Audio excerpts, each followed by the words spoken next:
بسم اللہ الرحمن الرحیم۔ اس سے پہلے سبق کے اندر مرکب غیر مفید کا بیان آیا تھا۔ اسی طرح اس کے اقسام کے بارے میں آیا تھا کہ اس کے کتنی قسمیں ہیں، اور ان میں سے مرکب اضافی کا بیان یعنی مرکب غیر مفید کی جو 4 قسمیں ہیں ان میں سے پہلی قسم مرکب اضافی کا بیان آیا تھا۔ آج ہم اس سبق کے اندر مرکب توصیفی جو مرکب غیر مفید کی دوسری قسم ہے اس کی تعریف کو جانیں گے، اس کو سمجھیں گے۔ سب سے پہلے ہم تعریف جان لیتے ہیں کہ مرکب توصیفی وہ مرکب غیر مفید ہے جو 2 اسموں سے مل کر بنے اور دوسرا اسم پہلے اسم کی صفت بیان کرے۔ یعنی مرکب توصیفی کے اندر 2 اسم ہوتے ہیں جو مرکب ہوتے ہیں، 2 اسموں سے مل کر ایک مرکب ہوتا ہے، اور ان میں سے جو دوسرا اسم ہوتا ہے وہ پہلے اسم کی کوئی خوبی یا خامی بیان کرتا ہے۔ وہ پہلے اسم کی کوئی خوبی یا خامی بیان کرتا ہے، تو ان میں سے پہلے اسم کو ہم موصوف کہیں گے اور دوسرے اسم کو صفت کہیں گے۔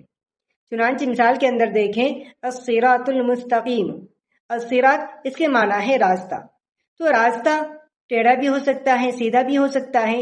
ہم نے اس کی صفت بیان کر دیا المستقیم، سیدھا۔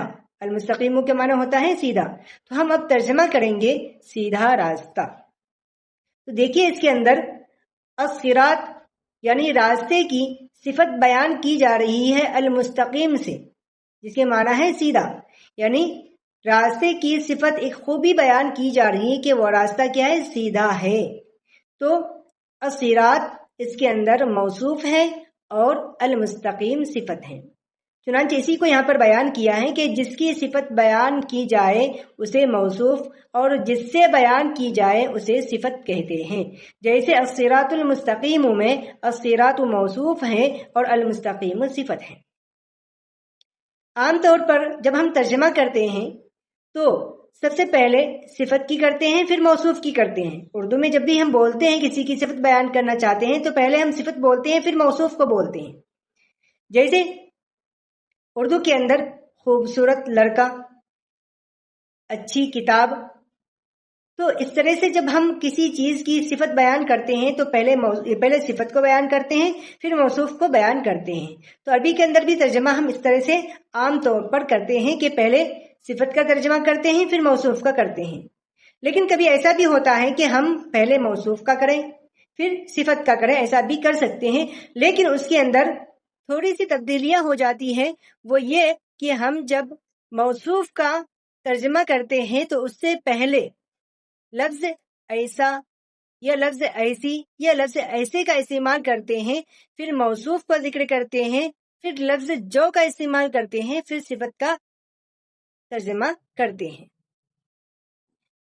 جیسے مثال کے اندر الصراط المستقیم جو ہے ایک مثال جو اوپر آیا ہے، اگر ہم اس کو بولیں اہدنا الصراط المستقیم، جیسا کہ قرآن کریم کے اندر آیا ہے اہدنا الصراط المستقیم، ہماری رہنمائی کر ایسے راستے کی جو سیدھا ہے۔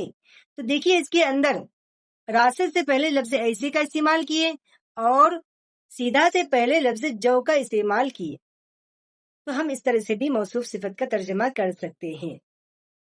ہم دوسری مثال بھی بنا سکتے ہیں، جیسے کہیں نجح الطالب المجتہد،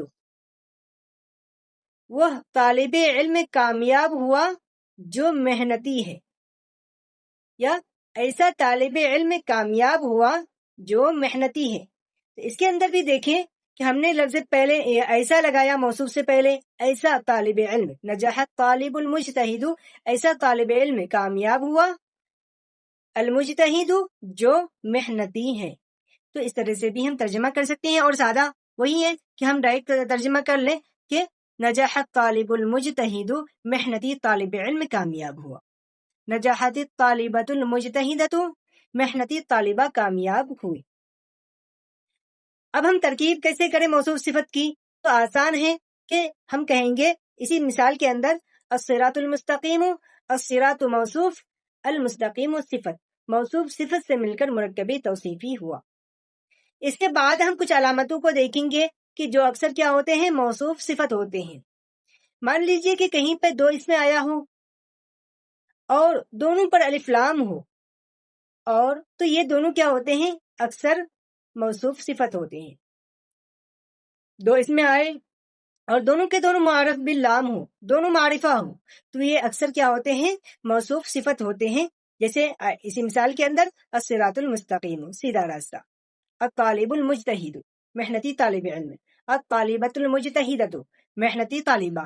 تو دیکھیے ان سب کے اندر دونوں کے دونوں کیا ہے؟ معرف باللام ہے، معرفہ ہے، تو یہ اکثر کیا ہوتے ہیں؟ موصوف صفت ہوتے ہیں. دو اس میں ہو اور دونوں پر تنوین ہو. نمبر دو اس میں ہو اور دونوں پر تنوین ہو، تو یہ بھی عام طور پر کیا ہوتے ہیں؟ موصوف صفت ہوتے ہیں، بشرطے کہ پہلا جو ہے ان میں سے اس میں وہ کسی کا نام نہ ہو.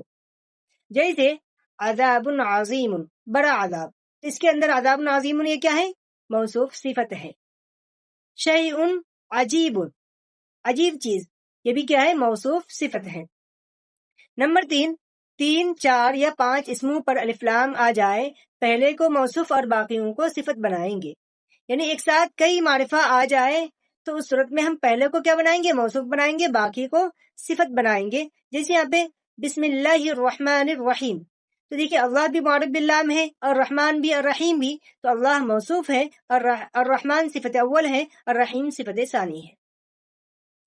ہم کوئی اور بھی مثال بنا سکتے ہیں. جیسے دیکھیے فاز الطالب المجتہد الذکی الطیب، اس کے اندر الطالب موصوف ہے اور باقی جو 3 آیا ہے وہاں پہ الذکی صفت اول، المجتہد صفت ثانی اور الطیب صفت ثالث.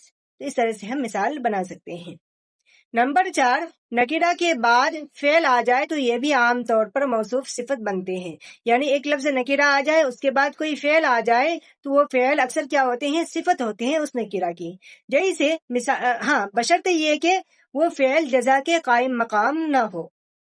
جزا کسے کہتے ہیں وہ چیزیں بعد میں آئیں گی، بس آپ اتنا رکھیں کہ وہ لفظ جو اس نکرہ کے بعد میں آ رہا ہے، جو فعل آ رہا ہے، وہ جزا کے قائم مقام نہ ہو تو اس صورت میں بھی وہ صفت بنتے ہیں. جیسے لفظ وضع لمعنى، تو دیکھیے یہاں پہ لفظ موصوف ہے، وضع لمعنى یہ صفت بنیں گے، فعل اپنے متعلقات سے مل کر کیا بن جائیں گے؟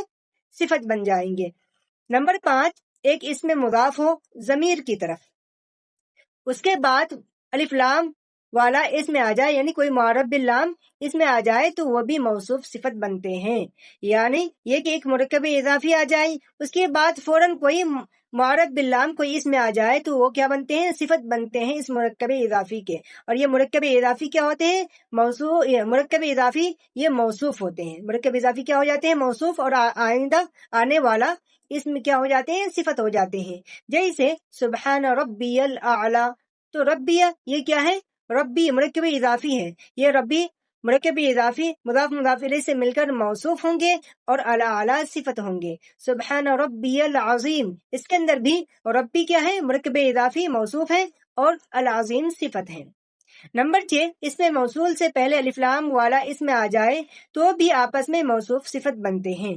یعنی اس میں موصول ہے، اس کے پہلے کوئی الف لام والا کیا آ جائے، یعنی معرف باللام کوئی اس میں آ جائے تو یہ جو اس میں آ رہا ہے معرف باللام یہ موصوف بنیں گے اور اس میں موصول اپنے صلہ سے مل کر صفت بن جائیں گے.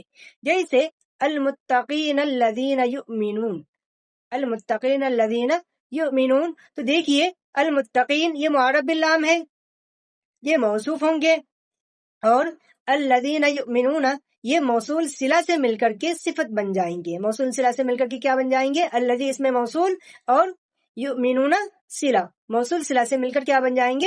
صفت بن جائیں گے المتقین موصوف کے. نمبر 7 اس میں اشارہ کے بعد الف لام والا اس میں بھی آپس میں موصوف صفت بنتے ہیں. اس میں اشارہ کے بعد الف لام والا اس میں بھی آپس میں موصوف صفت بنتے ہیں، بشرطے کہ اور ترکیب کا احتمال نہ ہو. یعنی کہیں اگر اس میں اشارہ آئے اس کے بعد میں معرف باللام کوئی اس میں آ رہا ہو اور وہاں جملہ خبر یہ کیا کہتے ہیں کہ کوئی ترکیب کا دوسرا احتمال نہ ہو مرکب توصیفی کے علاوہ، یعنی جملہ اسمیہ خبریہ ہونے کے احتمال نہ ہو، تو اس طرح سے ہم وہاں پہ ہادہ اس میں اشارہ موصوف اور آئندہ آنے والے اسم کو ہم صفت قرار دیں گے. چنانچہ یہاں پہ مثال آیا ہے ہذا البیت، ہادا اس میں اشارہ موصوف، البیتو صفت ہوں گی، البیتو کیا ہو جائیں گی؟ صفت ہو جائیں گی، یہ ہیں گھر۔ نمبر 8، ابن کا لفظ ماقبل کے لیے صفت اور ما بعد کے لیے مضاف ہوتا ہے، یعنی جو لفظ ابن ہے یہ اپنے ماقبل کے لیے یعنی اس سے پہلے جو اس میں آتا ہے اس کے لیے یہ کیا ہو جاتے ہیں؟ صفت بنتے ہیں، اور اپنے بعد والے اسم کے لیے مضاف بنتے ہیں۔ جیسے احمد ابن محمد، تو دیکھیے احمد یہ پہلا اسم ہے، اس کے بیچ میں کیا، اس کے بعد میں کیا ہے؟ ابن ہے، اور اس کے آخر میں محمدن ہے۔ تو دیکھیے احمد اور محمد کے بیچ میں کیا ہے؟ ابن ہے، ابن اپنے سے پہلے والے اسم کے لیے صفت بنتی ہے، لہذا احمد موصوف ہوں گے، ابن یہ مضاف، اور محمدن مضاف الیہ، مضاف مضاف الیہ سے مل کر صفت ہوں گے۔ ابن کے بعد میں جو اسم آتا ہے وہ مضاف الیہ ہوتا ہے، یعنی ابن مضاف ہوتا ہے، مضاف مضاف الیہ سے مل کر پھر صفت بنیں گے اس سے پہلے والے اسم کے۔ دوسری بھی مثال ہم اسی طرح سے بنا سکتے ہیں، جیسے خالد ابن ولید، خالد ابن ولید یا خالد ابن الولید، تو دیکھیے اس کے اندر خالد یہ کیا ہے؟ موصوف بنیں گے، ابن مضاف، الولیدی مضاف الیہ، مضاف مضاف الیہ سے مل کر صفت بنیں گے کس کے؟ خالد موصوف کے۔ نمبر 9، حرف بول کر اس سے مراد حرف کا لفظ ہی لیا جائے، یعنی کوئی حرف بولے اور اس سے مراد ہم صرف لفظ کو لے، تو اس صورت میں اور اس کے بعد الف لام والا اس میں آ جائے، یعنی کہ کوئی حرف کو ہم بولے اور اس سے مراد کیا ہو؟ وہاں پہ لفظ ہی ہو، اور اس کے بعد میں کوئی معرب باللام اس میں آ جائے تو یہ بھی عام طور پر موصوف صفت بنتے ہیں، جیسے ما ولا المشبہتان بلیسا۔ دیکھیے ما ولا یہاں پہ لفظ مراد ہے، اس کا معنی مراد نہیں ہے، یہاں پہ کیا ہے؟ ما ولا لفظ مراد ہے، اس کے معنی مراد نہیں ہے، تو ما ولا یہ موصوف ہوں گے، المشبہتانی یہ صفت ہوں گے۔ المشبہتانی کیا ہوں گے؟ دیکھیے معرب باللام ہے، یہ صفت ہوں گے ما و لا کے، جو لفظ مراد ہے معنی مراد نہیں ہے۔ تو اس کے بعد انشاءاللہ ہم مرکب بنائی اور مرکب منعی صرف کو سمجھیں گے۔ بس یہیں تک آج سبق ختم کرتے ہیں۔ جو چیز اگر سمجھ میں نہ آئے یا کہیں پہ کچھ خامی نظر آئے تو اس صورت میں ہمیں ضرور کمنٹ میں بتائیں کہ یہاں پہ یہ خامیاں ہیں۔ السلام علیکم ورحمۃ اللہ۔